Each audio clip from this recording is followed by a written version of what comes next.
लहरों को शांत देखकर ये लहरों को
इतना बड़ा स्टेप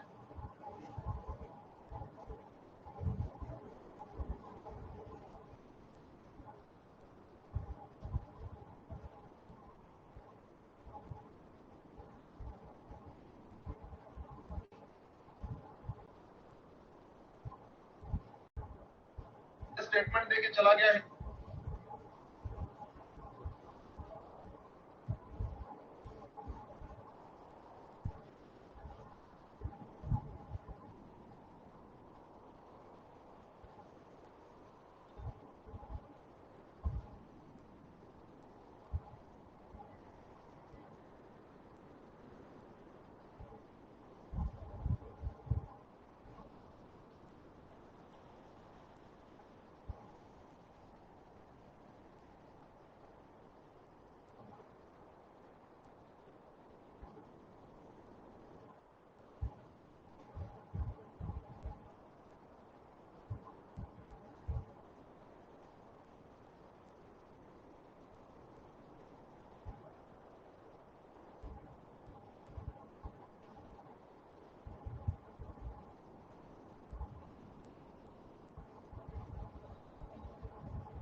चलिए, लगता है सब्जेक्ट काफ़ी बोर हो रहा है सीएनएस का।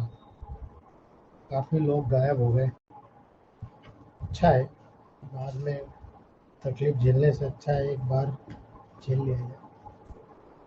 चलिए दोस्तों, आज हम लोग डिस्कस करेंगे ऑटिज्म पे और सेकेंडरी मैटर पे डिस्कस करेंगे हम लोग, जो फ्रंटल, टेम्पोरल, ऑक्सीपिटल लोब और पर्टिकुलर एरियाज और उनके फंक्शंस। और फर्स्ट पार्ट सीएनएस का वो कंप्लीट हो जाएगा दोस्तों आज।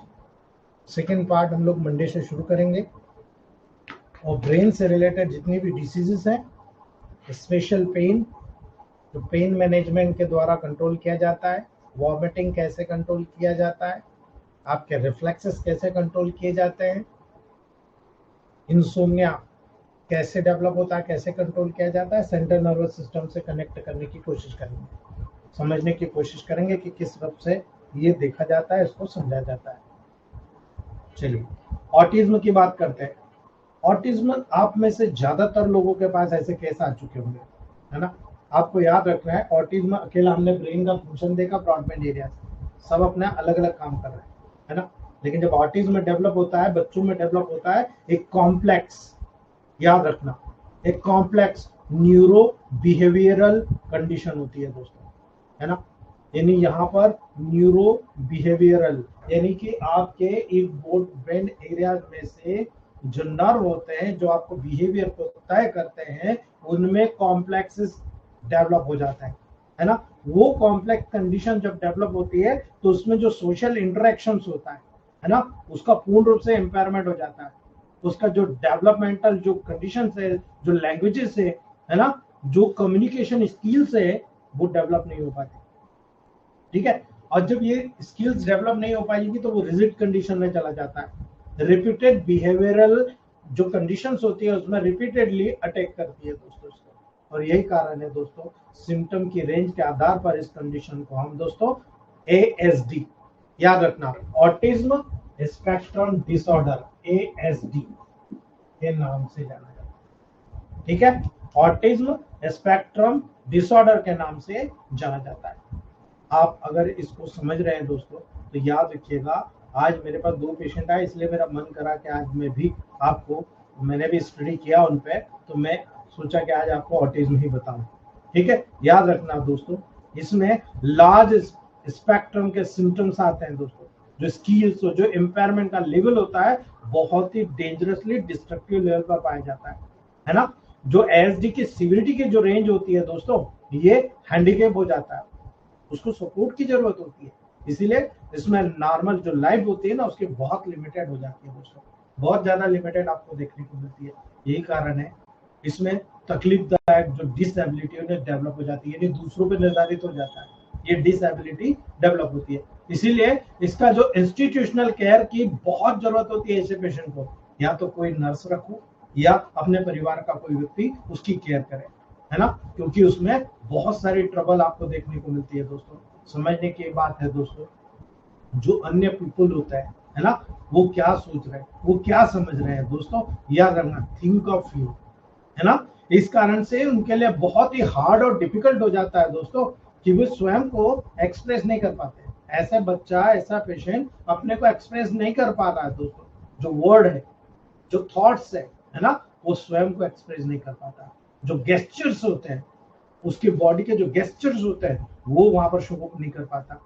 फेशियल एक्सप्रेशन जो होते हैं, जो टच के माध्यम से एक व्यक्ति, जैसे माँ बच्चे को टच करती है तो बच्चा तुरंत खिलखिला के हंस जाता है ना। अगर कोई दूसरा व्यक्ति आ जाए ना तो बच्चा पहचान लेता उसके टच को, है ना। और यही कारण है दोस्तों, वो वहां पर रोने लग जाता है। तो ये जो टच का माध्यम से जो आप पर्टिकुलर बिहेवियर दर्शा रहे हो, ये भी वो नहीं बता पा रहा, है ना। यही कारण है दोस्तों, वो कैसा भी बाथरूम आ रहा, लेटरिन आ रहा, वो उसको कोई भान नहीं है ना। इसीलिए कोई भी चाइल्ड ASD के साथ बहुत ज्यादा सेंसिटिव होता है दोस्तों, बहुत ज्यादा ट्रबल होती है उनको, है ना। और कभी कभी दोस्तों बहुत ज्यादा पेनफुल कंडीशन होती है ना। आप साउंड के लेवल पर देख लो, आप टचेस के लेवल पर देख लो, आप स्मेल के लेवल पर देख लो, आप साइट के लेवल पर देख लो दोस्तों, वहां पर बहुत सारे फंक्शन नॉर्मल होते हैं, है ना, दूसरे के समान होते हैं, एक सामान्य व्यक्ति के समान होते हैं, लेकिन कोऑर्डिनेशन नहीं है ना। आपको मालूम है कि आपने आई से देखा तो आपका ब्रेन के ब्रॉडबैंड एरियाज पूरी बॉडी को बैलेंस करता है, पोस्चर को, इक्विलिब्रियम को मेंटेन करने का काम करता है, लेकिन ऐसे में नहीं होता है ना। इसीलिए चिल्ड्रन जिसको ऑटिस्टिक कंडीशन होती है दोस्तों, वो रिपीटेटिव स्टीरियोटाइप की कंडीशन में डेवलप हो जाता है बॉडी का मूवमेंट, है ना। जैसे कि रॉकिंग, पैसिंग, हैंड का फ्लिपिंग, लगातार बजा रहा है तो बजाते रहेगा, है ना। ये पीपल जो भी व्यक्ति उसके सामने आता है ना दोस्तों, उसके प्रति एक अनयूजुअल रिस्पॉन्स होता है ना। यही कारण है ऑब्जेक्ट के प्रति जो अटैचमेंट होता है, उसकी रूटीन में जो चेंजेस का रेजिस्टेंट होता है दोस्तों, वो रोजाना एक जैसा जीवन जीता है ना। इसीलिए एग्रेसिवनेस या सेल्फ जो पर्टिकुलर इंजुरीज, वो अपने को स्वयं को नुकसान पहुंचाता है, उसको पता ही नहीं कि मैं खुद को नुकसान पहुंचा रहा हूँ। सेल्फ इन्फ्यूजिंग जितनी भी कंडीशन आप इंजुरीज बिहेवियर के लेवल पर देखते हो, वो आपको देखने को मिलती है। इसीलिए इस समय पर वो दोस्तों पीपल को नोटिस नहीं कर पाता, और साथ ही साथ पास के जितने भी ऑब्जेक्ट्स होते हैं, जो अपने आसपास की एक्टिविटी होती है, उसको भी नोटिस नहीं कर पाता। वो अपनी धुन में रहता है, आप अपनी धुन में रहते हो, है ना। यही कारण है दोस्तों, कुछ जो चिल्ड्रंस होते हैं जिनको ऑटिज्म के साथ बहुत सारी कंडीशन नजर आती है दोस्तों, उनमें भी आप देखेंगे एक सिंपल व्यक्ति में भी कई बार सीजर हो जाते हैं, लेकिन ऐसे व्यक्तियों में सीजर के चांसेस बहुत ज्यादा होते हैं दोस्तों। यानी कुछ केसेस में ये सीजर तब तक उत्पन्न नहीं होते जब तक कि एडोलसेंस उत्पन्न नहीं हो जाता है, यानी वो चाइल्ड से चिल्ड्रन के लेवल पर सेकेंडरी सेक्सुअल कैरेक्टर का डेवलप नहीं हो जाता, तब तक वहां पर किसी भी प्रकार के सीजर उत्पन्न नहीं होते हैं। लेकिन जैसे जैसे एज बढ़ती जाएगी कॉम्प्लिकेशन बढ़ती जाएगी, कॉम्प्लेक्सिटी बढ़ती जाएगी, और जितनी कॉम्प्लेक्सिटी बढ़ेगी उतना ट्रबल वहां पर आपको देखने को मिलेगा। और याद रखना कुछ लोगों में जो ऑटिज्म होता है दोस्तों, वो ज्ञान के हिसाब से एक डिग्री में इम्पेयर्ड होता है ना। इसी कारण इसके ज्यादातर ज्ञान का इम्पेयरमेंट वहां पर नजर आएगा आपको, है ना। वो प्राय हर प्रकार के डेवलपमेंट में डिले हो जाता है, हर चीज डिले होती है, और इसीलिए ऑटिज्म से पीड़ित जो व्यक्ति होगा अनइवन स्किल डेवलपमेंट प्राप्त करता है। अनइवन यानी कभी अच्छा भी कर जाएगा, कभी बिल्कुल नहीं करेगा, है ना।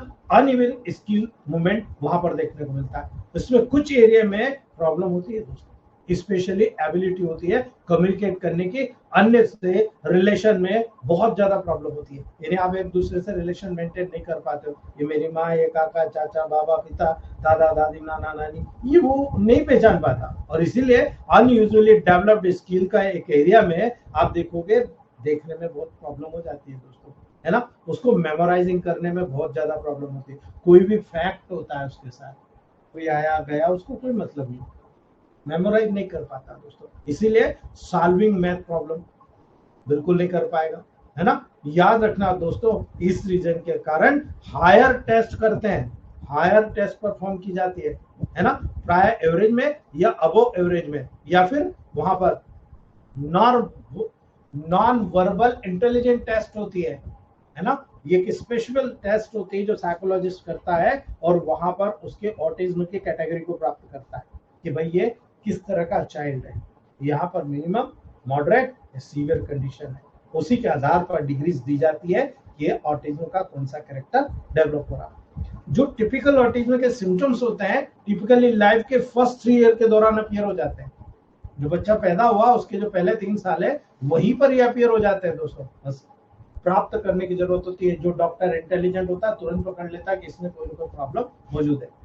कुछ चिल्ड्रन में सिम्टम बर्थ के समय से ही साइन शो करना शुरू कर देता है दोस्तों, जैसे पैदा हुआ वहीं दिख जाता है कि मेंटली रिटार्डेड है ना।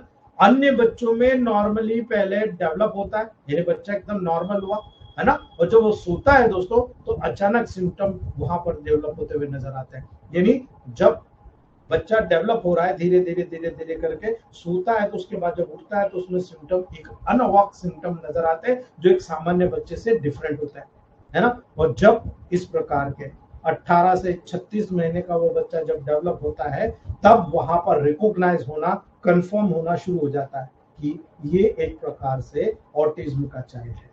तो जब ऑटिज्म डेवलप होता है दोस्तों तो याद रखना कुछ लोगों में जो पर्टिकुलर रिकॉग्नाइजेशन की जो कैपेसिटी होती है वो तुरंत पकड़ लेते हैं कि ये जो बच्चा है ये ऑटिज्म का बच्चा है दोस्तों। कुछ लोगों में सिम्टम नहीं मिलते हैं, ठीक है, उनमें कम्युनिकेशन डिसऑर्डर होता है दोस्तों, है ना, वो शो ही नहीं करता है।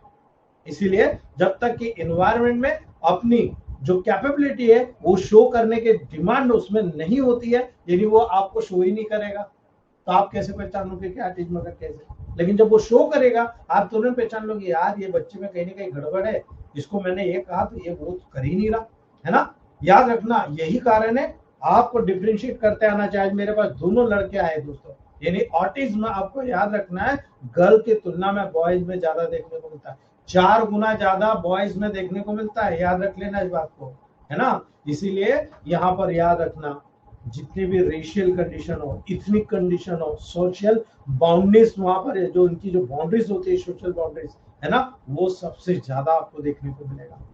और यही कारण है कि समाज एक्सेप्ट नहीं करता ऐसे बच्चों को। इसीलिए फैमिली की इनकम, लाइफ स्टाइल, उसका एजुकेशन के डेवलपमेंट चाइल्ड के जो ऑटिस्टिक के चांसेस को प्रभावित नहीं कर पाता है दोस्तों, है ना। यही कारण है आपके पास कितना ही पैसा आ जाए, आप कितने में पढ़े लिखे हो, आप कितना भी लाइफ स्टाइल को मेंटेन कर रहे हो, एक बार अगर ऑटिज्म डेवलप हो गया आप उसको एक सिंपल बच्चे के साथ कभी मेंटेनेंस नहीं कर सकते।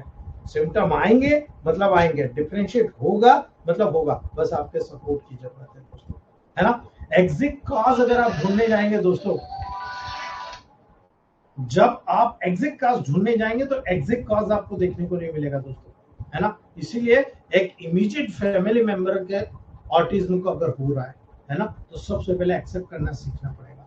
पेशेंट को, अटेंडर को समझाइए, हो चुका है, अब उसको आप बदल नहीं सकते। क्या उसको जहर दे के मार सकते हो आप? नहीं ना। तो इसीलिए दोस्तों आप उसको समझाना कि ये जेनेटिक म्यूटेशन है, एक बार डेवलप हो गया तो हो गया, है ना। अब आप कोशिश कीजिए कि इसको हम सही कर सके, है ना। ये एक फ्रेजाइल एक्स सिंड्रोम होता है दोस्तों।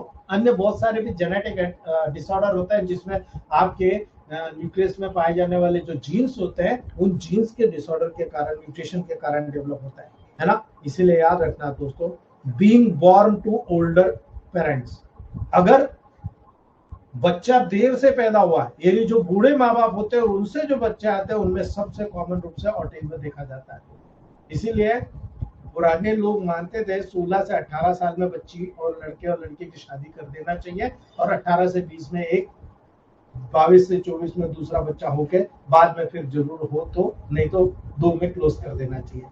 ठीक है, इसलिए मानते थे और बहुत हद तक वो सही भी था। लेकिन चूंकि एज फैक्टर की बात आती है, आजकल सब जॉब की तरफ जा रहे हैं, चाहे मेल हो चाहे फीमेल, सब हैवी वर्क कर रहे हैं दोस्तों। इसीलिए याद रखने की जरूरत है, जब यहाँ पर किसी भी लेवल पर बच्चा पैदा होता है और उसका लो बर्थ वेट हो, है ना, आपको याद रखना चाहिए, सावधान हो जाना चाहिए। हो सकता है कि कोई डिफिकल्टीज वहां पर डेवलप हो रही है ना। याद रखना, मेटाबॉलिक इम्बैलेंस हो रहा है उसमें, exposure to heavy metals, environmental toxin का एक्सपोजर हो चुका हो, है ना, एक वायरल इन्फेक्शन की रिपीटेडली हिस्ट्री वहां पर मौजूद हो, या फेटल एक्सपोजर मेडिकेशन का हो, वल्पोरिक एसिड अगर वहां पर बहुत ज्यादा दिया गया है महिला को, तो डेफिनेटली बच्चों में ऑटिज्म डेवलप होता है दोस्तों, है ना। यही कारण है दोस्तों, जो डेपाकीन करके एक टैबलेट आती है ना, या थैलिडोमाइड करके टैबलेट आती है दोस्तों, ये बहुत डेंजरस होती है और ये मैक्सिमम पेशेंट में यहाँ पर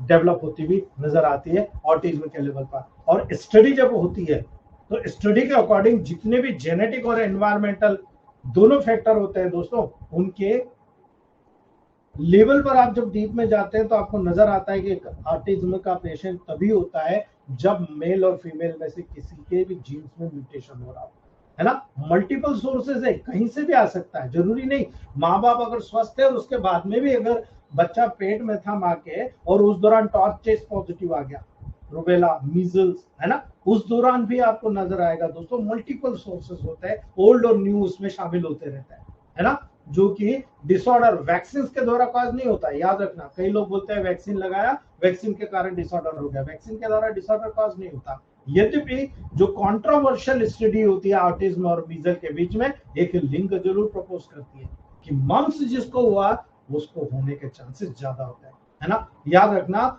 मम्स और रूबेला वैक्सीन भी यहाँ पर आपको कटघरे में खड़ी करती है कि आपने मम्स और रूबेला की वैक्सीन जो लगाई है, हो सकता है कि उसके कारण हुआ, है ना। बहुत सारे केसेस ऐसे होते हैं लेकिन वैक्सीन के कारण होता हुआ देखा गया नहीं है, कोई प्रूवन नहीं है, इसलिए ये सब चीजें फालतू है, आपको इस पे ध्यान देने की जरूरत नहीं है।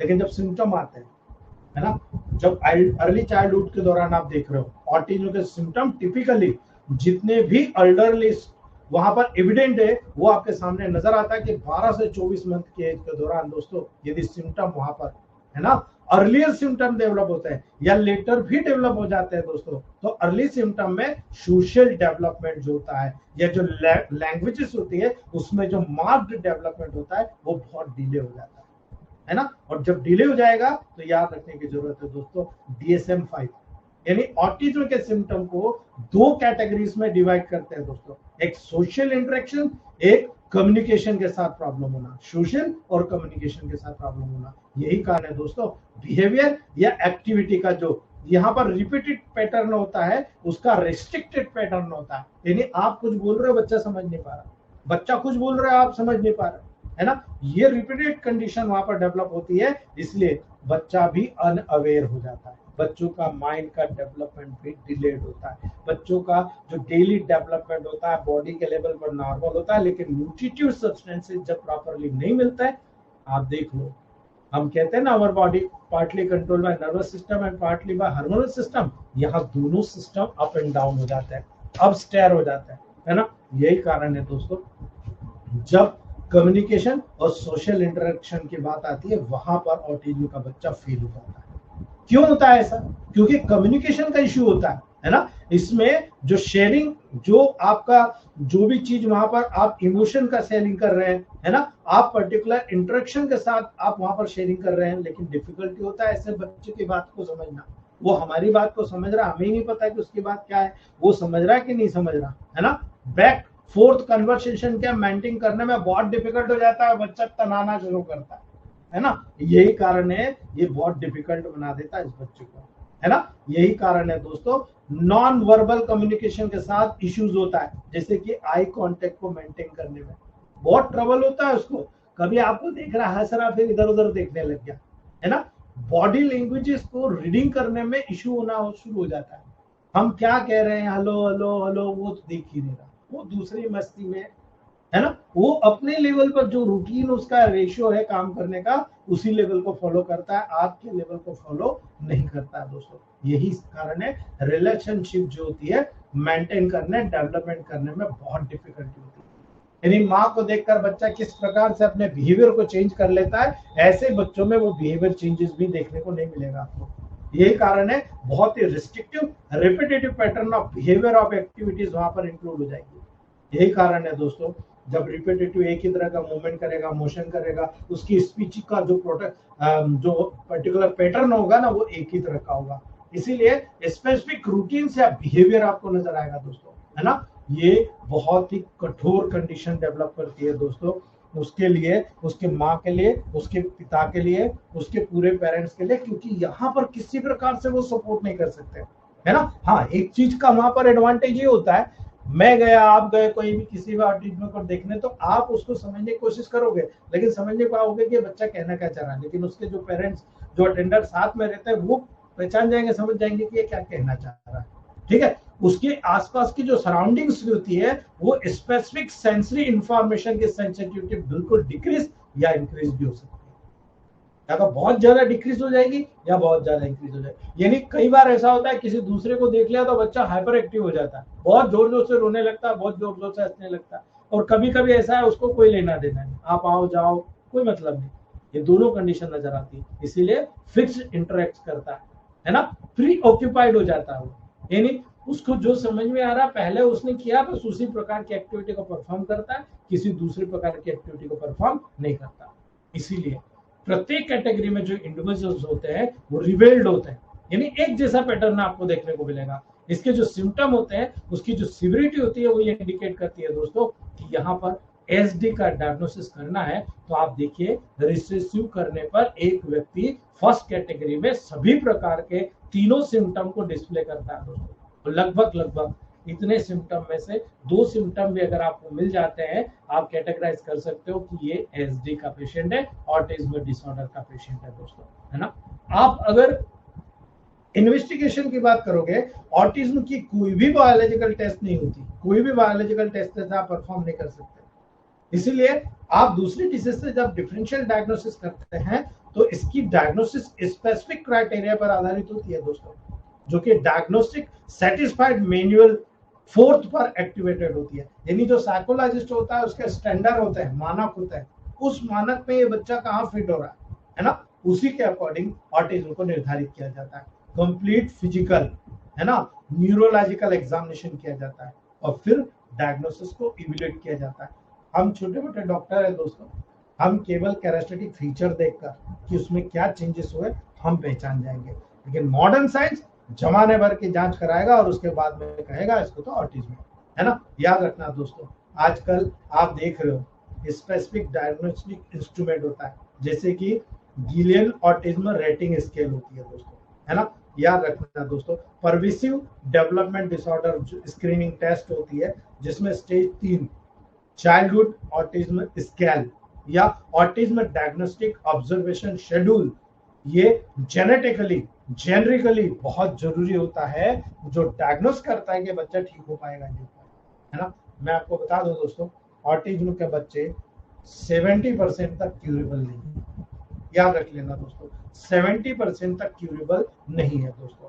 ऐसे चिल्ड्रन जो कि नॉन या सस्पेक्टेड ऑटिज्म पे होते हैं वो प्राय दोस्तों जेनेटिक टेस्टिंग और मेटाबॉलिक टेस्टिंग दोनों को डिफरेंट करके वहां पर डायग्नोस किया जाता है कि जेनेटिकली एबनॉर्मलिटी है या मेटाबॉलिकली एबनॉर्मलिटी है।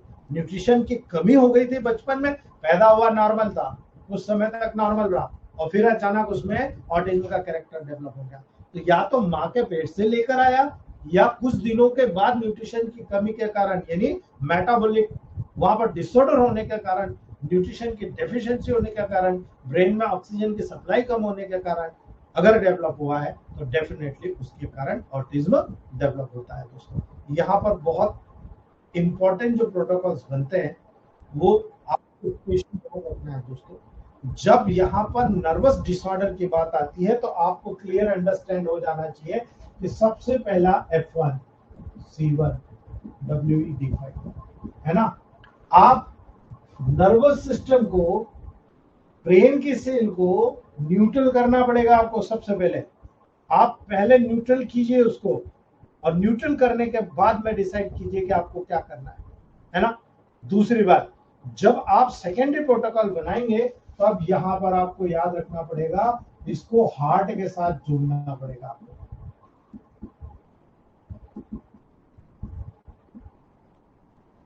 ठीक है, F1 A3 C1 RE यानी यहाँ पर आपको न्यूट्रिशन का बिहाफ डालना पड़ेगा और वो भी हार्ट के माध्यम से, है ना, और उसमें स्टिमुलेशन देना पड़ेगा RE का दोस्तों, है ना। अब जेनेटिक डिसऑर्डर है, अब जेनेटिक डिसऑर्डर है यहाँ पर जेनेटिक लेवल पर न्यूट्रिशन प्रोवाइड करना पड़ेगा। कैसे करोगे भाई? अल्टरनेट कर दो S1 WEN1 W, इसीलिए यहाँ RE ऐड कर दिया, यहाँ W ऐड कर दिया। आप S1 WEN1 W को D5 के माध्यम से वहां पर चला दो। आपने क्या करा? WE जेनेटिक लेवल को न्यूट्रिशन दे रहा है और न्यूट्रल कर रहा है। S1 वहां पर न्यूट्रिशन दे रहा है और उसको न्यूट्रल कर रहा है। इसलिए बहुत इंपॉर्टेंट हो जाता है कि जब आपने यहां से न्यूट्रल करा, यहां स्टिमुलेट करा, यहां पर आपने जेनेटिक मटेरियल को न्यूट्रिशन कर दिया, उसके बाद क्या जरूरी है? उसके बाद जरूरी है उसके स्टिफनेस को दूर करना, उसकी जो एक फ्लेक्सिबिलिटी होती है, जो रिजिडिटी अकड़ान होती है, उसको ठीक करना। क्या करोगे दोस्तों, है ना। उस कंडीशन में यहाँ पर जो प्रोटोकॉल बनता है F1 C1 A3 Y का प्रोटोकॉल, है ना, इसको आपको थर्ड डायल्यूशन में देना पड़ेगा। ठीक है, इसको आपको थर्ड डायल्यूशन में देना पड़ेगा, लेकिन यहाँ पर अल्टरेशन करना पड़ेगा WEN1 L1 W को थर्ड डायल्यूशन में। आपको रिलैक्स करना पड़ेगा दोस्तों, ठीक है, आपको यहाँ पर इसको रिलैक्स करना पड़ेगा, यानी WEN1 L1 W को थर्ड डायल्यूशन में आपको यहाँ पर सपोर्ट करना पड़ेगा। और यही कारण है दोस्तों कि जब आप ये कैरेक्टर देख लेते हो और आपको लगता है कि किसी भी कैरेक्टर में जान नहीं है, हमने सब करके देख लिया, कोई जान नहीं है, केवल 3 मेडिसिन का गुच्छा बनाइएगा, ये F1 WEN1 W थर्ड में या फिर D5 को आप इसको दे दीजिएगा। ठीक है, थर्ड डायल्यूशन में D5 में। यदि आपको लगता है कि नहीं साहब ये एक्यूट सब एक्यूट से क्रॉस करके बहुत क्रॉनिक कंडीशन में आ गया है, then you choose negative, more negative chronic. जितनी भी क्रॉनिक कंडीशन होगी वहां पर आपको इन्हीं को नेगेटिव में जाना पड़ेगा और नेगेटिव से पॉजिटिव की तरफ आना पड़ेगा। याद रख लेना मेरी टेक्निक को, जब आप प्रैक्टिकल करोगे, है ना। आज मेरे से थोड़ी सी गलती हो गई कि दोनों ऑटिज्म के जो पेशेंट है, एक 6 महीने से इलाज चल रहा है, डॉक्टर संजीव पटेल सर के ही पेशेंट है औरंगाबाद से, उन्होंने मुझे पेशेंट दिया है और उस पेशेंट को मैं कंटिन्यू अपने प्रिस्क्रिप्शन से प्रोटोकॉल दे रहा हूँ। नेक्स्ट टाइम जब आएगा ना, मुझे याद रहेगा, मैं आप लोगों को पूरा प्रिस्क्रिप्शन डालूंगा मेरा, जो मैंने ये बनाया है, और उसके आधार पर यहाँ पर मैंने एक चीज और किया है, उसको हेड ऑयल दिया। हेड ऑयल देने में यहाँ पर मैंने वाई डाल दिया है हेड ऑयल में, A2 S12 F2 C5 WE Y। उससे उसको इतना रिलैक्स है कि जितनी भी क्रेविंग होती थी, रिजिडिटी होती थी, वो रिलैक्स हो गया। वो बहुत अच्छा फील कर रहा है दोस्तों। इसलिए मुझे बहुत गर्व है कि मैं इस लेवल पर काम कर पा रहा हूँ और मुझे खुशी भी होती है कि अगर मैं उसको कुछ कर पाया। 6 महीने के ट्रीटमेंट में पेशेंट का अटेंडर का कहना है ये अपने मन से खड़ा होने लग गया। पहली बात, अपने मन से खड़े होने लग गया। पहले उसको 2 लोगों पर ध्यान देना पड़ता था। दूसरी बात, अपने मन से बाथरूम आती है तो भूलता है कि मुझे, है ना, ये पेशेंट का अटेंडर कह रहा है। तीसरी बात, कुछ भी खाना होता है तो डिमांड करने लग गया, पहले नहीं करता था। ये 6 महीने में डिफरेंसेस आ रहे हैं। इसका मतलब पेशेंट खुद अटेंडर बोल रहा है कि वी आर सेटिस्फाइड 25%। मुझे भी बहुत खुशी है। मैं तो कह ही रहा हूँ 70% नहीं होता ठीक, केवल 30% होता है। अब अगर उससे ज्यादा पहुंच गया तो मैं बदल दूंगा अपनी बात को कि नहीं साहब 30। मैंने आज तक कभी 30% से ज्यादा ठीक होते हुए नहीं देखा दोस्तों, जो है वो फैक्ट है। अगर होगा मैं जरूर बताऊंगा। अभी 25% कहना है पेशेंट का अटेंडर, दोनों टीचर है, पति पत्नी, लेकिन उनके यहाँ जेनेटिकली एबनॉर्मलिटीज मौजूद है। वहां पर जो पंजी के बल पर चलने वाले बच्चे उनके परिवार में बहुत ज्यादा पाए जाते हैं, लेकिन इस बच्चे को ऐसी कोई प्रॉब्लम नहीं, सीपी के चाइल्ड होता है वो, लेकिन ऐसे बच्चे यहाँ पर नहीं है, लेकिन इसको ऑटिज्म है दोस्तों। ठीक है, चलिए नेक्स्ट हम बात करते हैं दोस्तों।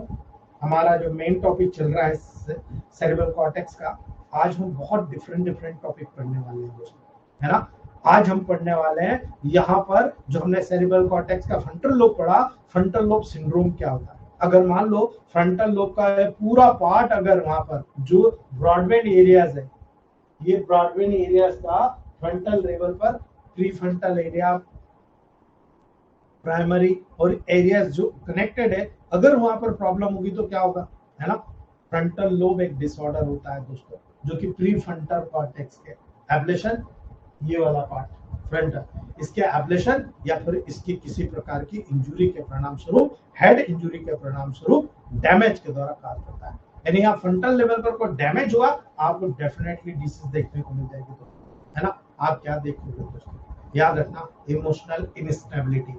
अगर फ्रंटल लेवल पर किसी भी प्रकार का प्रॉब्लम होता है, आप देखो तो इमोशनल इनस्टेबिलिटी हो जाती है, यानी वो अपने किसी भी एक बात पर कायम नहीं रहता है ना। यहाँ पर याद रखना दोस्तों, रिस्ट्रेंट हो जाता है, यानी उसकी संयम की कमी हो जाती है, जिसके कारण हॉस्टिलिटी यानी शत्रुता डेवलप हो जाती है, एग्रेसिवनेस बढ़ जाता है दोस्तों, और इसी के कारण वो रेस्टलेसनेस में चला जाता है ना। याद रख लेना, इन्हीं सिम्टम्स के कारण वो रेस्टलेसनेस में चला जाता है, और यही कारण है टिपिकली इस प्रकार का केस बहुत डेंजरस होता है। एकदम से अगर एग्रेसिव हो गया ना, कंट्रोल करना बहुत मुश्किल होता है ना। Lack of connection, lack of fixing attention common रूप से देखने को मिलेगा दोस्तों।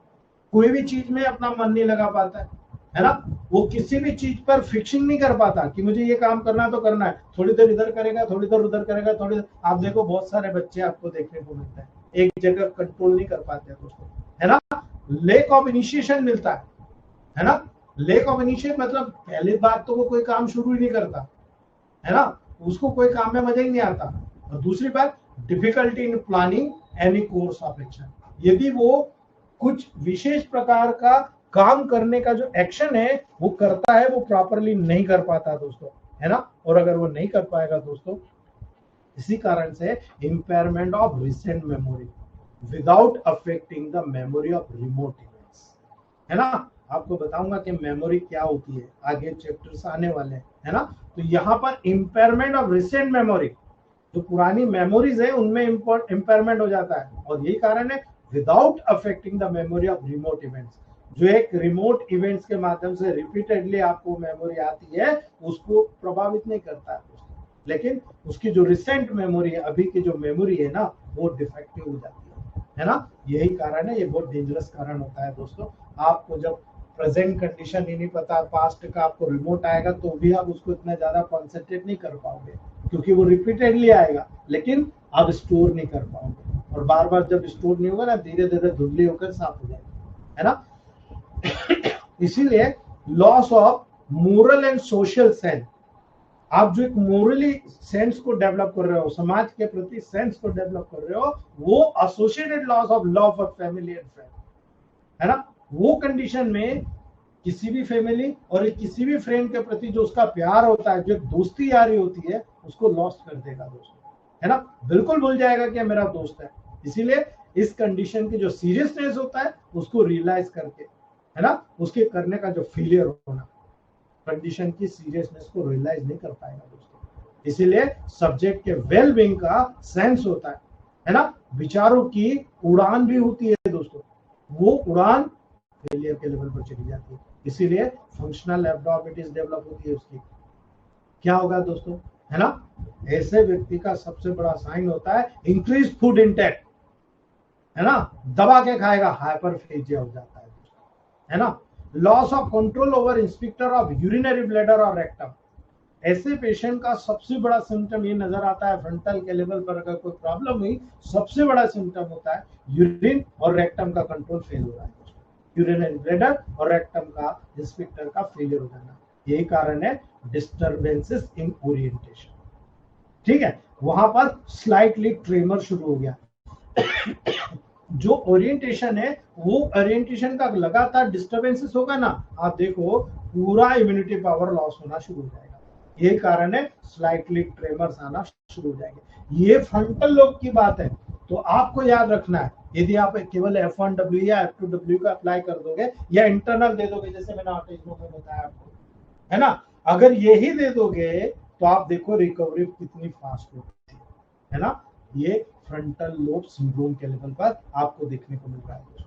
ठीक है, बहुत इंपॉर्टेंट चीज है, इंजुरी के लेवल पर काम कीजिए, आप पेशेंट को ठीक करोगे। ऑर्गेनो बूस्टर C1 का जी बहुत बढ़िया काम करता है दोस्तों, याद रखना, बहुत ही मेडिकल काम आपको देखने को मिलेगा। दूसरी बात, जब यहाँ पर पैराइटल लोब की बात करते हैं, है ना, ये पैराइटल लोब, उसके बाद टेम्पोरल लोब, उसके बाद ऑक्सीपिटल लोब। जो पैराइटल लोब होता है दोस्तों, सेंट्रल सर्कस से एक्सटेंडेड होता है। ये जो सेंट्रल सर्कस है बीच में, इस सेंट्रल सर्कस से नीचे की तरफ आ रहा है, ये आपका पैराइटल, जो आगे से पीछे की तरफ जा रहा है, ये पैराइटल लोब होता है। और ऑक्सीपिटल लोब दोस्तों उसमें, और टेम्पोरल लोब इसके बिलो में मर्ज होता है। ये कहां तक जाता है, ऑक्सीपिटल लोब, और इसके नीचे क्या होता है, टेम्पोरल लोब, है ना। याद रखने की जरूरत है दोस्तों, जब ये लोग पेरिटो ऑक्सीपिटल सल्कस के द्वारा ऑक्सीपिटल लोब से और सिल्वियन सल्कस के द्वारा टेम्पोरल, यहाँ पर एक सल्कस होता है जो टेम्पोरल लोब से अलग करता है, यहाँ पर एक सल्कस होता है जो ऑक्सीपिटल लोब से डिफरेंशिएट करता है ना। सिंपल सी बात है, आपको समझने की जरूरत। इसीलिए यहाँ पर जो मैंने डायग्रामेटिक शो किया था आपको, यहाँ पर जो डायग्राम बनाया था और उसमें आपको मैंने बताया था पैराइटल लोब के जो फंक्शनल एरियाज होते हैं वो होता है सोमेस्थेटिक एरिया 1, सोमेस्थेटिक एरिया 2 और सोमेस्थेटिक एसोसिएशन एरिया नंबर 3। ठीक है, somesthetic area number 1, somesthetic area number 2, somesthetic association area number 3। याद रखना, ये तीनों एरिया के संबंध में सेंसरी मोटर एरिया के पार्ट भी पैराइटल लोब में सिचुएटेड है। सेंसरी मोटर एरिया याद रखना, S3 C5 S5 C3 याद रख लेना आप दोस्तों, यहाँ पर सिचुएटेड होता है ना। इसलिए जो सोमेस्थेटिक एरिया 1 क्या काम करता है, जितने भी सोमेटो सेंसरी एरिया होता है, सोमेटो सेंसरी एरिया नंबर 1 के नाम से भी इसको जानते हो, या प्राइमरी सोमेस्थेटिक या प्राइमरी सेंसरी एरिया के नाम से भी जानते हो। ये सेंट्रल सर्कस में पोस्टीरियर लिप्स में प्रेजेंट रहता है, बैक साइड में, है ना। ये पोस्ट सेंट्रल गायरस में जो पेरा सेंट्रल लोब्यूल्स होते हैं, उभार होता है वहां पर, है ना, वहां पर पाए जाते हैं दोस्तों। ये जो सोमेस्थेटिक एरिया 1 का जो पर्टिकुलर एरिया होता है, आपको हमेशा याद रखना है दोस्तों, ये एरिया को 3 एरिया, जिसे हम एरिया नंबर 3, 1 और 2 कहते हैं, है ना। याद रखना, पहले 3 फिर 1 और फिर 2, है ना। Anterior part area posterior part area 1 और 2 को फॉर्म करता है। एंटीरियर है 1, पोस्टीरियर है 2, इस प्रकार से, और 3 पहले रहता है। इसलिए याद रखना दोस्तों, जो इनके एरियाज का जो कनेक्शन होता है ना, वो बहुत इंपॉर्टेंट है।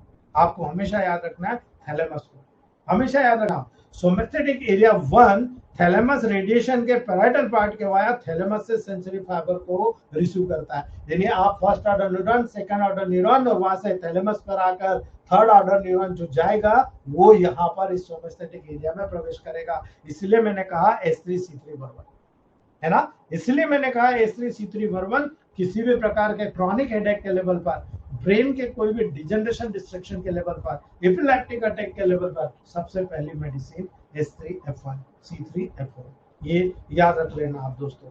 इसीलिए आप यहाँ पर लोकलाइजेशन की बात कीजिए, है ना। लोकल पार्ट की बात कीजिए, हम अपने बॉडी को अलग कर देते हैं।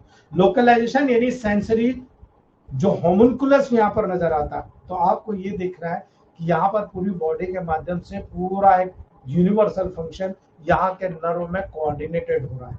अगर बॉडी के डिफरेंट सेंसरी एरियाज है ना, यहाँ पर जो पोस्ट सेंट्रल गायरस में रिपीटेडली प्राइमरी सेंसरी एरिया के लेवल पर फंक्शंस दे रहे हैं, लगातार नर्व को सेंसेशन पहुंचा रहे हैं, तो आपको याद रखना है एक इन्वर्टेड मैनर। आप कहते हो ना ये वाक्य खत्म हो गया, इसको कामा लगा दो, आगे बढ़ जाओ, है ना। एक इन्वर्टेड मैनर में जैसे मोटर एरिया में पार्ट में यहाँ पर जो टोज मेडिकल सरफेस जो यहाँ पर होता है सबसे लोएस्ट पार्ट होता है दोस्तों, है ना, वहां पर लोअर पार्ट में जिस प्रकार रिप्रेजेंटेड रहेगा उसी प्रकार से लेग्स हेमिस्फीयर के अपर बॉर्डर पर, है ना, आपके हेमिस्फीयर के अपर बॉर्डर पर यहाँ पर दोस्तों पर्टिकुलर आपको एक डायग्राम शो करूंगा, आपको क्लियर समझ में आ जाएगा कि मैं क्या कहना चाह रहा था दोस्तों, है ना। इसीलिए आपको मैंने कंट्रोल सिस्टम बताया था पहले भी, अबव डाउनवर्ड होता है, ऊपर से नीचे की तरफ होता है ना। पहले नी, आपका नी जॉइंट, उसके बाद थाई जॉइंट, उसके बाद हिप जॉइंट, उसके बाद ट्रंक जॉइंट, इसके बाद अपर लिम्ब, उसके बाद नेक,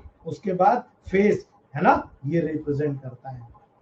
यानी नी से शुरू हो रहा है, ऊपर की तरफ जा रहा है, इसीलिए आपको याद रखने की जरूरत है फेस का पार्ट का जो रिप्रेजेंटेशन होता है अबव डाउनवर्ड होता है, ऊपर से नीचे की तरफ। यानी कैसे, सबसे पहले आईलिड, उसके बाद नोज, उसके बाद चीक्स, उसके बाद अपर लिप्स, उसके बाद लोअर लिप्स।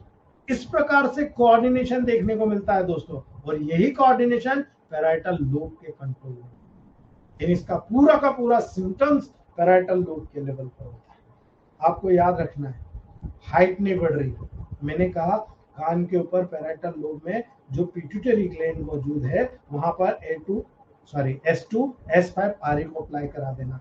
क्यों अप्लाई कराना आप समझ जाना है यहाँ से, ठीक है। यहाँ पर अप्लाई कराओगे तो बॉडी का जो डेवलपमेंट नी से लगाकर आपके पर्टिकुलर पार्ट तक हो रहा है, वहां सब जगह पे बोन के डेवलपमेंट का इश्यूज डेवलप हो जाएगा। इसीलिए जब आप सोमेस्थेटिक एरिया 1 का फंक्शन देखोगे तो क्या कर रहा है ना, जितने भी काइनेस्थेटिक सेंसेशन हो रहे हैं, जितने भी क्यूटेनियस का परसेप्शन हो रहा है स्किन के लेवल पर, उनको इंटीग्रेशन करता है दोस्तों, उसके इंटीग्रेशन के लिए रिस्पॉन्सिबल होता है, समझने के और उसको वहां पर रिस्पॉन्स पैदा करने के लिए रिस्पॉन्सिबल होता है। यही कारण है ये क्यूटेनियस रिसेप्टर, जितने भी क्यूटेनियस रिसेप्टर होते हैं, touch receptor, pressure, pain, temperature, सबसे कनेक्टेड होता है दोस्तों। यही कारण है आप तुरंत यहाँ कनेक्ट करते हो, तुरंत पिट्यूटरी ग्लैंड को स्टिमुलेट करते हो, क्योंकि टच, प्रेशर, पेन, टेम्परेचर चारों कनेक्ट कर रहे हो दोस्तों पैराइटल लोब के माध्यम से।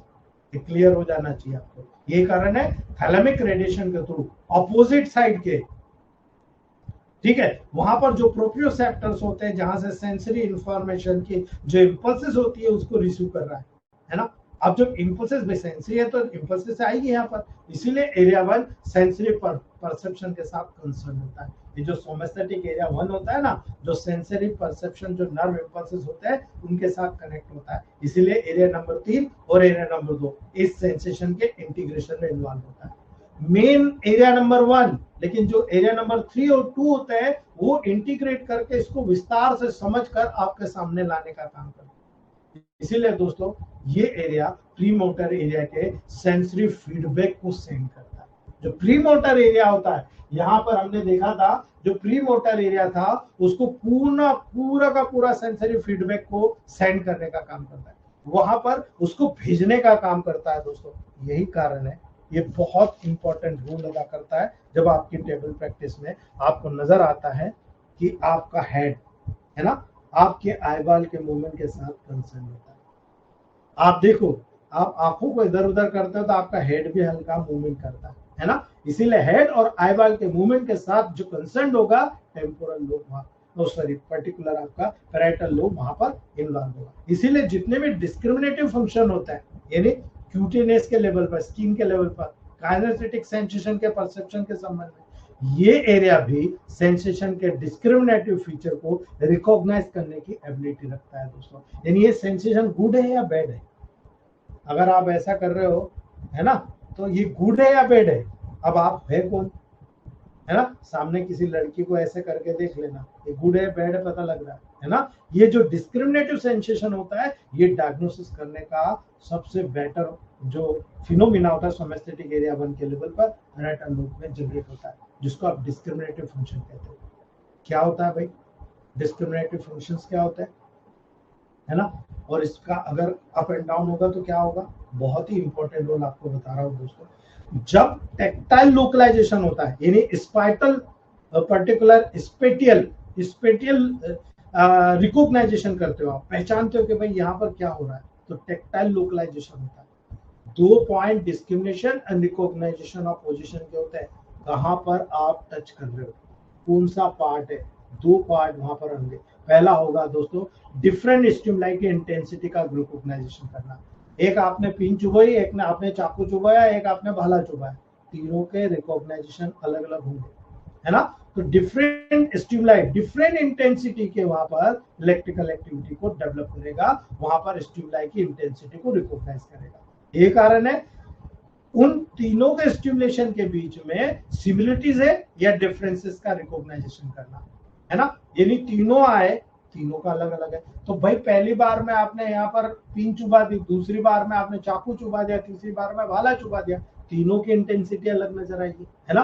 और उनके स्टिमुलाई के बीच में उनकी सिमिलरिटीज आपको नहीं मिलेगी, उनमें डिफरेंसेस का रिकॉग्नाइजेशन होगा। क्या यहाँ पर देयर में भी डिफरेंसेस, ये बिल्कुल डिफरेंसेस ग्रुप में आपके सामने आ रहा, इसलिए याद रखना दोस्तों सोमेस्थेटिक एरिया 1 का स्टिमुलेशन का जो इफेक्ट होता है ना, इस सोमेस्थेटिक एरिया 1 के स्टिमुलेशन का जो इफेक्ट होता है दोस्तों, याद रखना इलेक्ट्रिकल स्टिमुलस जो वेगस सेंसेशन को प्रोड्यूस करता है, जैसे नंबनेस एंड टिंगलिंग।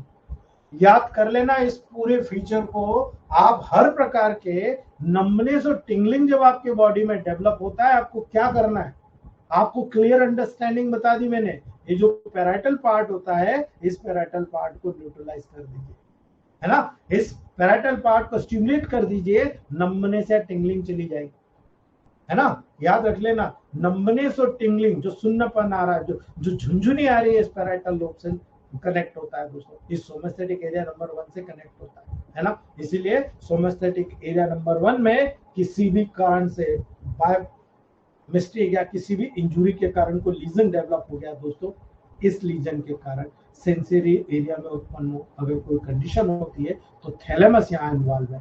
थैलेमस के इन्वॉल्वमेंट के कारण सेंसेशन फिर भी वहां पर परस्यूड हो जाएगा, सेंसेशन वहां आ जाएगा क्योंकि थैलेमस मौजूद है दोस्तों, किंतु जितने भी डिस्क्रिमिनेटिव फंक्शन होते हैं, है ना, वो लॉस्ट हो जाएंगे। अब डिस्क्रिमिनेटिव फंक्शन मतलब, है ना, यदि थैलेमिक लीजन के कारण अफेक्ट होगा तो बॉडी के अपोजिट साइड में सेंसेशन का लॉस हो जाएगा।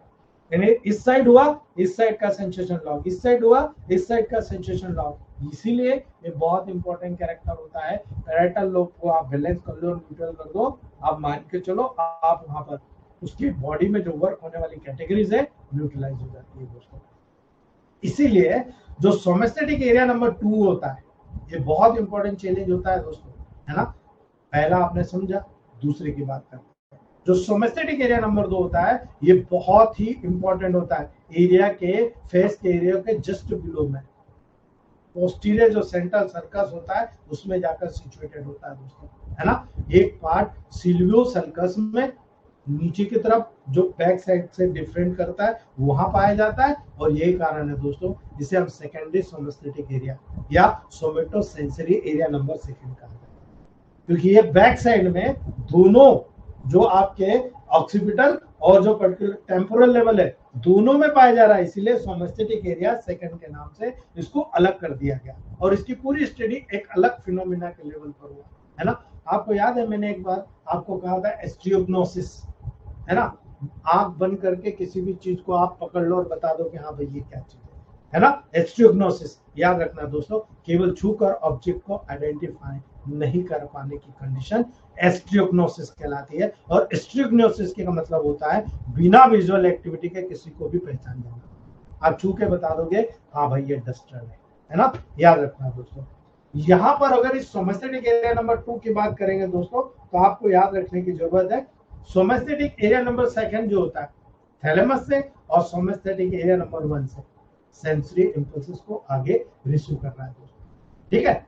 डायरेक्टली रिसीव कर रहा है, आपको किसी प्रकार का प्रेशर नहीं है, डायरेक्टली रिसीव कर रहा है। इसीलिए इस एरिया का एग्जैक्ट रोल अभी तक क्लियर नहीं है कि भाई अगर आप कहते हैं कि सिनेप्सिस होकर जा रहा है, नहीं हो रहा, ये तो डायरेक्टली रिसीव कर रहा है ना। इसीलिए इसको भी माना जा रहा है कि सोमेस्थेटिक एरिया भी यहाँ पर जितने भी सेंसेशन हो रहे हैं उन सेंसेशन के परसेप्शन के साथ में कनेक्ट हो रहा है। और अगर परसेप्शन के साथ कनेक्ट हो रहा है दोस्तों, इसीलिए कहा जाता है बॉडी का सेंसरी पार्ट का दो रिप्रेजेंटेशन सोमेस्थेटिक एरिया 1 और एरिया 2 दोनों में पाया जाता है ना। इसलिए मॉडर्न साइंस कह रहा है अगर एक एरिया में लीजन है कोई बात नहीं, दूसरे एरिया से अगर डायरेक्ट कनेक्शन जा रहा है इंटरप्रिटेशन होगा, बहुत सारी एक्टिविटी नॉर्मल होगी, लेकिन बहुत सारी एक्टिविटी मोस्टली परमानेंटली एबनॉर्मल हो जाएगी। याद रखना, परमानेंटली एबनॉर्मल हो जाएगी। इसीलिए इन चीजों से बचने के लिए सोमेस्थेटिक एरिया 1, 2 के लीजन से बचने के लिए दोनों को एसोसिएटेड एरिया दिया गया, यानी सोमेस्थेटिक एसोसिएशन एरिया दिया गया। और यही कारण है दोस्तों, सोमेस्थेटिक एसोसिएशन एरिया पोस्टीरियर गायरस के बिल्कुल बैक साइड में पोस्टीरियर में सिचुएटेड होता है ना। ये जो ऑडिटरी कॉर्टेक्स होता है पर्टिकुलर, जो आपके सुनने वाला, इस ऑडिटरी कॉर्टेक्स के अबोव और विजुअल कॉर्टेक्स के इन फ्रंट में जो आप देख रहे हो ना, इसके बिल्कुल फ्रंट में दोस्तों वहां पर सिचुएटेड होता है एरिया नंबर 5 और 7। यहाँ पर ये जो सोमेस्थेटिक एसोसिएशन एरिया होता है ना, ये होता है 5 और 7, है ना। ये जो एरिया होता है ये बहुत बड़ा सपोर्टिव एरिया होता है दोस्तों। अगर सपोर्टिव एरिया की बात करेंगे बहुत सारी चीजें निकल कर आती है ना। याद रखना, यहाँ पर जब आप पर्टिकुलरली फंक्शन देखेंगे कि सोमेस्थेटिक एरिया का फंक्शन क्या है ना, सोमेस्थेटिक एरिया का जो सेंसेशन होता है, सोमेस्थेटिक एरिया का जो परसेप्शन होता है दोस्तों, वो बहुत प्रकार के अलग अलग परसेप्शन होता है ना। बहुत सारे सेंसेशन को सिंथेसाइज करके आपको कंसर्न करके बताता है। 4-5 एक साथ आ गए, उनको पूरा इंटीग्रेशन किया, अध्ययन किया और पूरा कॉम्प्लेक्स करके आपको प्रस्तुत कर दिया। इसीलिए ये सोमेस्थेटिक एरिया बहुत इंपॉर्टेंट होता है, कंबाइंड सेंसेशन के सेंटर को फॉर्म करता है। ये कंबाइंड सेंटर को फॉर्म करता है दोस्तों, जैसे स्टियोग्नोसिस। इसीलिए मैंने कहा आपको, यानी आप आंख बंद करके बिना विजुअल एक्टिविटी के किसी को छू कर पहचान जाओगे दोस्तों। इसीलिए कहा जाता है ना, जो अंधा रहता है उसमें गुण ज्यादा होता है ना। यही स्टियोग्नोसिस का गुण उसमें बहुत स्ट्रांग होता है ना। याद रखना, इसी लीजन, इसी स्टियोग्नोसिस के लेवल पर, इसी सोमेस्थेटिक एरिया जो एसोसिएशन एरिया, इसमें अगर लीजन हो गया ना, स्टियोग्नोसिस डेवलप हो जाता है, यानी वो आंखें बंद हुए लेकिन वो पहचान नहीं पा रहा, है ना। ये बहुत इंपॉर्टेंट है, आपको समझना चाहिए दोस्तों। अगर आप इस चीज को समझ गए, आप बहुत सारे सेंसेशन को परसीव कर जाओगे, चाहे वो बड़ा हो या छोटा हो, मैटर नहीं करता। मैटर ये करता है आप न्यूट्रिशन दे दो, जितना टॉप क्लास न्यूट्रिशन दोगे उतना टॉप क्लास रिजल्ट आपको देखने को मिलेगा, ठीक है। तो जो सेंसरी मोटर एरिया होता है दोस्तों, सेरिब्रल कॉर्टेक्स में तो स्थित होता है ना, जिसमें फ्रंटल लोब के जो प्री सेंट्रल गायरस होता है ना। ये सब एनाटॉमिकल पॉइंट्स आपको बता रहा हूँ दोस्तों, है ना। इसलिए आप कंफ्यूज मत हो, आप केवल फंक्शन, लेकिन मेरा काम है आपको बताना, है ना। आप केवल फंक्शन पे जाइए दोस्तों, है ना। तो याद रखना, यहाँ पर सेंसरी एरिया का लोकलाइजेशन होता है दोस्तों, यानी एसोसिएशन नर्व फाइबर के द्वारा आपस में वहां पर बुना हुआ जाल होता है। कई फाइबर इस प्रकार से यहां से निकलकर इस प्रकार से यहां पर डेवलपमेंट करते हैं। आप दिख रहा है ना, ये है ना, ये जाल यहां पर बना होता है, और यही कारण है इस एरिया का जो फंक्शन होता है ना, बहुत इंपॉर्टेंट हो जाता है दोस्तों, है ना। न्यू सेरिबेलम के द्वारा, नया सेरिबेलम जो बच्चे का डेवलपमेंट हो रहा उसके द्वारा ये बन रहा है ना। जितने भी प्लांट होने वाली कम्युनिकेटेड स्किल्स होती है वो यहाँ इन्वॉल्व होती है, ठीक है। इसके बहुत सारे सिक्वेंशियल जो भी मूवमेंट होता है उसका प्रोग्रामिंग करना, है ना, उसकी टाइमिंग को स्टोर करना, सारी चीज यहाँ पर आपको दिखा। इसीलिए ये बहुत इंपॉर्टेंट चैनल है, और इस इंपॉर्टेंट चैनल में पर्टिकुलर यहाँ पर हर चीज आपको देखने को मिलती है। तो अगर मान लो इस पैराइटल लोब का एब्लेशन हो जाए या लीजन हो जाए, है ना, तो यहाँ पर क्या होगा, इस पर्टिकुलर सेंसरी कॉर्टेक्स का अगर यहाँ पर डिस्टर्बेंसेस हो जाए तो क्या होगा, है ना। जो क्यूटेनियस सेंसेशन होते हैं, जो कॉन्ट्रालेटरल डिस्टर्बेंसेस होते हैं, वो डेवलप हो जाएंगे। यानी आप किसी की छूने की, जो सहन करने की, टच करने की सेंसेशन की जो स्थिति होती है वो फेलियर होते हुए देखते हो। इसीलिए काइनेस्थेटिक सेंसेशन में डिस्टर्बेंसेस हो जाते हैं, जितने भी काइनेस्थेटिक सेंसेशन होता है डिस्टर्ब हो जाता है, जितने भी टेक्टाइल लोकलाइजेशन होते हैं, जितने भी डिस्क्रिमिनेशन होता है उसका लॉस होता है, और टोटल लॉस आपको यहाँ पर देखने को मिलेगा दोस्तों। तो ये आज था, अभी हमारा काफी बड़ा चैप्टर है टेम्पोरल लोब का, आज हो नहीं पाएगा दोस्तों क्योंकि 4 मिनट्स बचे हैं, है ना, तो वो हम लोग मंडे देख लेंगे, और हमारा जो फर्स्ट पार्ट ऑफ सीएनएस है वो कंप्लीट कर जाएगा दोस्तों, ठीक है। अगर कोई क्वेश्चन है तो आप लोग पूछ सकते हो।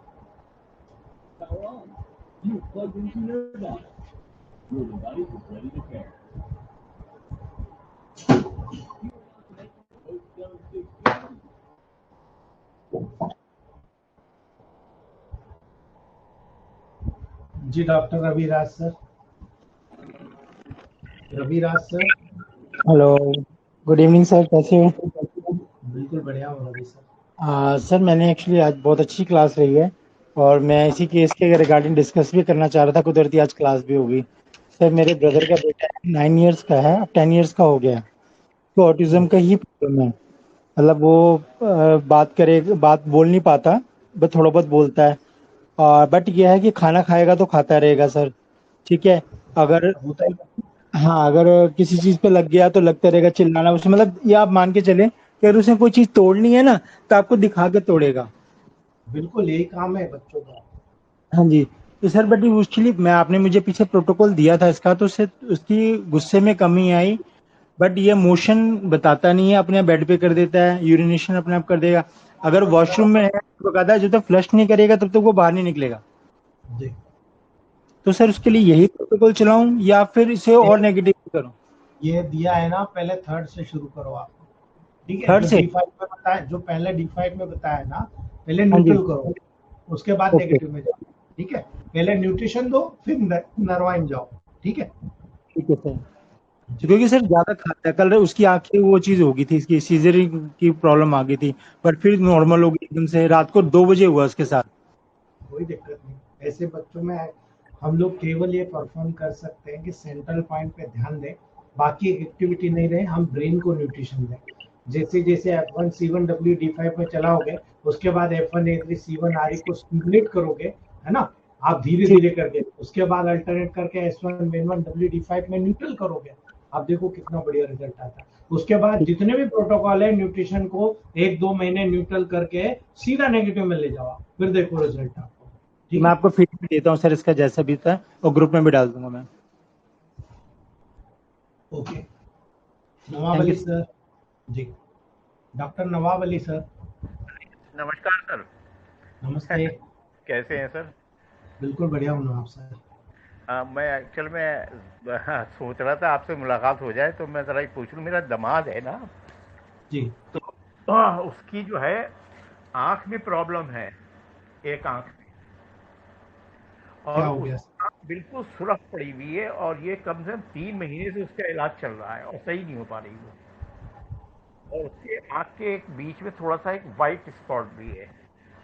ठीक है। तो मैंने उसे कई प्रोटोकॉल दिए, उसके आँख में बहुत पेन होने लगा बहुत ज़्यादा, तो फिर मैंने रोक दी अपनी दवा, मैंने कहा भैया वहाँ से ही ले लो तुम, लेकिन मैंने सोचा कि आपसे पूछ के ही कुछ दूंगा उनको फिर मैं।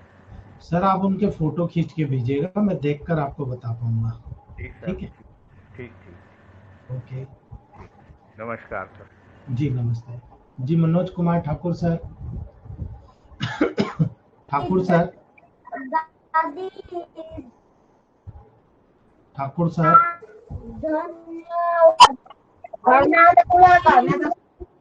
Vinod Kumar sir. Binani sir. Vinod sir आप फिर से पूछ लीजिए, आप कट गए। Binani sir.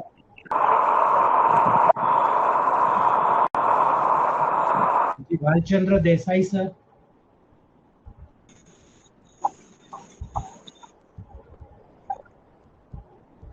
Hello Desai sir ji. Sir, नमस्ते सर। नमस्ते देसाई सर।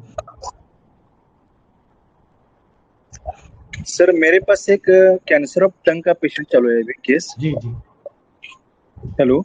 जी, बोलते जाइए सर। तो हाँ सर, तो उनको पेन्स बहुत है सर, एक पेन महीने। हो पेन हो रहा रिलीफ नहीं है अभी। सर आप हाँ, प्रोटोकॉल पेन क्या पेन दे से रहे हो? कोई बात नहीं, आप प्रोटोकॉल क्या दे रहे हो मैं मुझे उसको व्हाट्सएप करिएगा, मैं आपको सजेस्ट करूंगा कहाँ पर छूट हो रही है ना। उसके बाद में शुरू देखिए, ओके टंग सर। कैंसर के लेवल पर सबसे बेस्ट प्रोटोकॉल गैंग्रेनल फोर्स सुपर मिल रहा है मुझे, है ना। आप नेगेटिव में जाइएगा और साथ में आप जो प्रोटोकॉल दे रहे हैं मुझे बताइएगा, मैं आपको बताऊंगा कहाँ पर कैसे सपोर्ट करना है। मेरे पास अभी महाराष्ट्र के 7-8 पेशेंट है, सभी पेशेंट में रिकवरी है सर, है ना। मैं आपको जरूर गाइड ओके सर, करूंगा, ठीक है ना जी। ठीक है सर, ओके, थैंक यू। जी जी Vinod sir, Vinod sir, good evening sir. Good evening Vinod sir.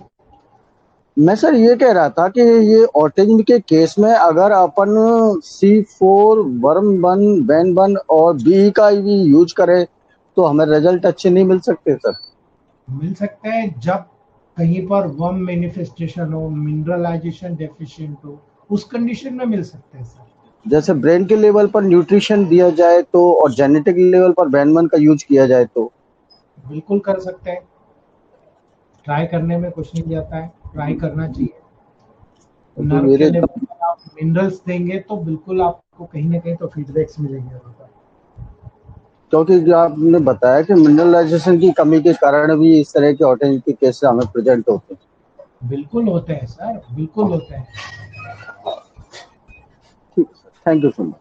जी जी Charanjit sir, doctor Charanjit Singh sir. Sir हाँ जी। सर नमस्कार। मैंने वो डाला था डिसीज का सर, किडनी का सर, व्हाट्सएप में। मुझे और डाला? हाँ जी सर। कब और डाला था? 7 हो गए, आज 3 दिन हो गए हैं सर। आज उसकी कल रिपोर्ट कराई थी 1 तारीख को, वो भी डाल दिया है, रिजल्ट पॉजिटिव मिला है। जी उसमें बस ये थोड़ा गाइड करना है कि उसे नेगेटिव करना है कि वही प्रोटोकॉल चलना है सर। सर रिपीटेडली करो जब तक रिजल्ट नहीं रुके, अगर रिजल्ट रुक जाए तो उसको पॉजिटिव या नेगेटिव, अगर पॉजिटिव में दे रहे हो तो मोर पॉजिटिव करो, नेगेटिव में दे रहे हो तो मोर नेगेटिव करो। क्रेटरिन जो था 7 था, और हाँ 7 दिन में 1.5 आ गया सर। बहुत बढ़िया तो सर। डायलिसिस बोला था लेकिन नॉर्मल में हो गया, बस उसी लिए मैंने रिपोर्ट आपको डाली थी सर। कंटिन्यू वही करिए प्रोटोकॉल, ठीक है, उसी को फॉलो ओके। करिए, मैं देख कर और गाइड कर दूंगा, ठीक है।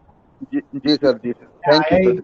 30 तारीख को नाइट का आया हूँ सर, 31 तारीख को रेस्ट किया, 1 तारीख से काम में भिड़ गया, है ना। अभी हाँ जी, हाँ पेशेंट जी। वो उस चक्कर में मैंने किसी का भी मैसेज ना तो देखा है ना वो किया है, मैं देख लूंगा आपको बता दूंगा, ठीक है जी। और दूसरा सर, आपके पास आना चाह रहा हूँ तो इस महीने के एंड में आ सकता हूँ?